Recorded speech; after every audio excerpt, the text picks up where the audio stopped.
Hacia 1815, la situación de las Provincias Unidas era muy complicada.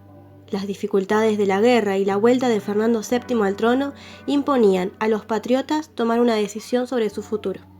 En 1815, las Provincias Unidas enfrentaban una situación difícil. En primer lugar, luego de la derrota de la batalla de Sipe-Sipe, perdieron el control del Alto Perú, y los ejércitos realistas de esa región amenazaban con invadir el actual territorio argentino. La única barrera ante este ataque eran Martín Miguel de Güemes y los gauchos de Salta, que libraban una guerra de guerrillas contra los realistas.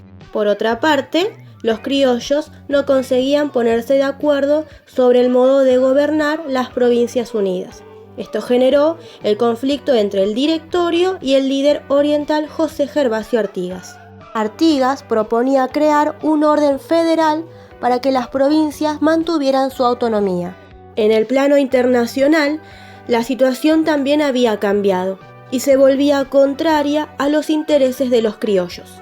En 1813, los franceses fueron expulsados de España. De este modo, Fernando VII volvió a ocupar el trono español. 2 años más tarde, los principales reinos de Europa derrotaron al emperador francés Napoleón Bonaparte.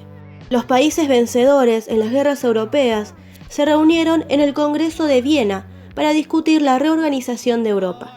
Las ideas de la Revolución Francesa habían inspirado revoluciones en todo el continente.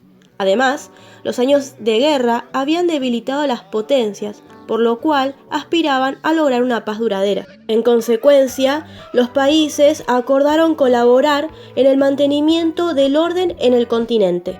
Una de las primeras medidas que tomaron fue devolver el poder a las familias que habían perdido el control de sus reinos a causa de la guerra.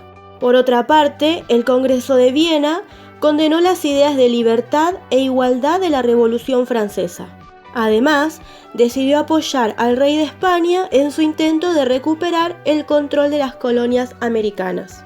Con el fin de lograr este objetivo, Fernando VII organizó expediciones militares para derrotar a los criollos rebeldes y restablecer el dominio de España sobre las colonias americanas.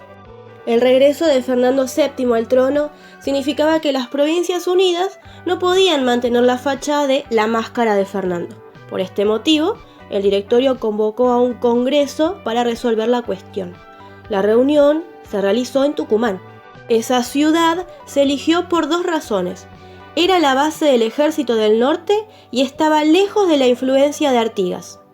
En ese momento, la banda oriental, Santa Fe, Entre Ríos y Corrientes habían formado una alianza, la Liga de los Pueblos Libres, y se enfrentaban al directorio. Los diputados se reunieron en 1816 y recibieron malas noticias. Los realistas estaban consiguiendo triunfos importantes en otras partes de América, donde también habían estallado revoluciones, como México, Venezuela y Chile. Además, la llegada de la expedición española al Río de la Plata era inminente. La revolución peligraba. Entonces, el Congreso declaró la independencia el 9 de julio de 1816. A partir de ese momento, las Provincias Unidas del Río de la Plata fueron políticamente libres de la dominación española y de cualquier otra potencia extranjera. Sin embargo, los diputados seguían sin acordar la organización del nuevo gobierno. Belgrano, por ejemplo, proponía formar una monarquía constitucional gobernada por un descendiente de los incas. Algunos diputados, como el sanjuanino Justo Santa María de Oro, creía que el Congreso debía consultar a los pueblos antes de tomar una decisión, mientras que otros, como el bonaerense Tomás de Anchorena, eran partidarios de un régimen federal.